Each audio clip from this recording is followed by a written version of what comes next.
everyone. Good day sa inyo.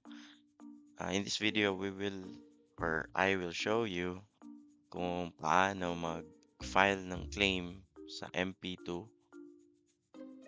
online lang. And then, ipapakita ko rin sa inyo yung experience ko dito sa claiming, which is it took only 2 days, 2 working days pala, 2 working days para ma-process yung claim ko and dumating sa account ko yung pera. Okay? So, important to have, dapat meron na kayong loyalty card plus yung may ATM na loyalty card plus para mabilis yung ah, claim ng status. So, para sa akin, 2 days lang 2 working days lang yun. So, titingnan natin dito. So, first off, doon muna tayo sa paano mag-claim.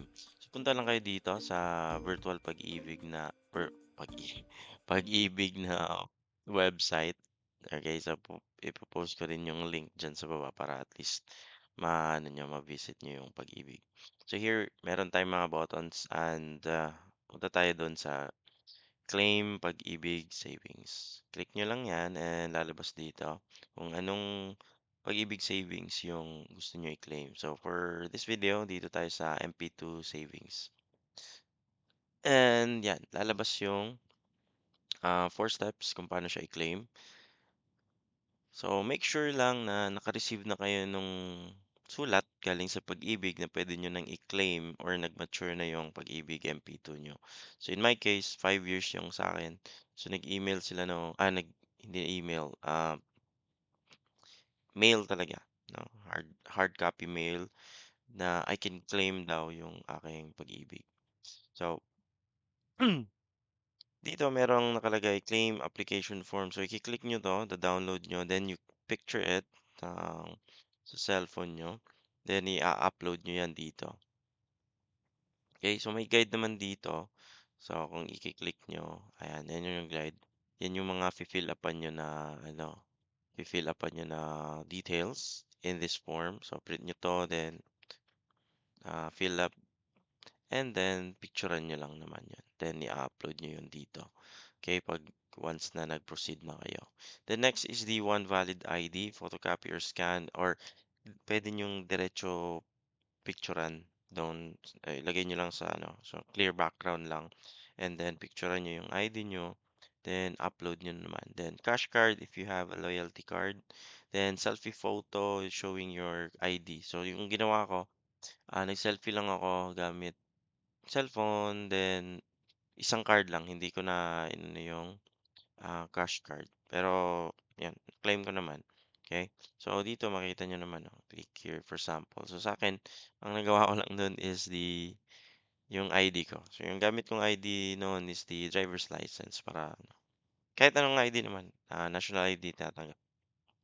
So, pagka ready na kayo dito sa apat na documents na kailangan, click the proceed button and then i-enter nyo yung MP2 account. And then pag-click nyo sa validate, so for me na-claim ko na, so wala na tong So enter nyo yung Pag-ibig MP2 account nyo dito, then click validate, and then if it's due for claim or mature na siya, no, pwede na eligible for claim, magpo-proceed na yan. So ganun lang naman kadali, then proceed, upload ka lang naman. So para ma-claim niyo yun, para ma-process yung application. Once na na-process yun, pwede mo din i-check yung status nun by clicking on dito sa check status of claim. So pagka-click nyo dyan, yan. So sa website may lalabas na ganito. Select reason for claim and then you click nyo yung MP2 savings maturity, and then you input the MP2 account number. So dito input natin ang account number natin dito. Yan. And then click next. Magsasend yan ng OTP sa number mo. Click OK. Santayin mo lang yung OTP. Pagdating nun, input mo dito.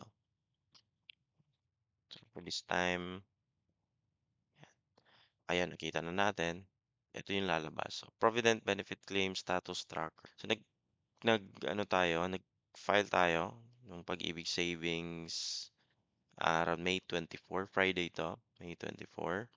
Oras na nag-file ako is like 11 AM ng May 24, okey.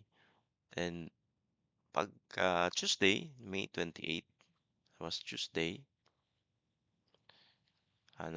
na ano na, "Great news, your Pag-ibig Savings claim application has been approved."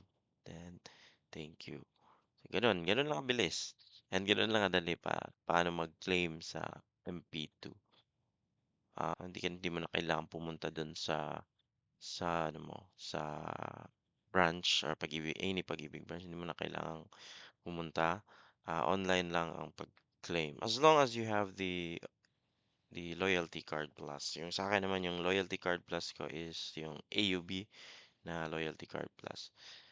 Upon checking this one, yung nakita ko na 'tong update na 'to, chineck ko yung AUB na loyalty card plus, nandun talaga siya, okey. So, wala siyang delay. So, that took only 2 days para ma-process. 2 working days pala, so hindi kasali yung Saturday and Sunday. So, if ever kung Lunes kayo, maybe Thursday or Wednesday, so try niyo lang. Sa'kin kasi Friday yun, eh, kaya medyo ano, it took 4 actual days pero 2 working days lang yun kasi Lunes tsaka alam naman natin na wala silang Saturday and Sunday. I guess that's all for this video. So kung meron kayong mga tanong with regards to Pag-ibig MP2, you can comment down below. Actual na ano pala na rates,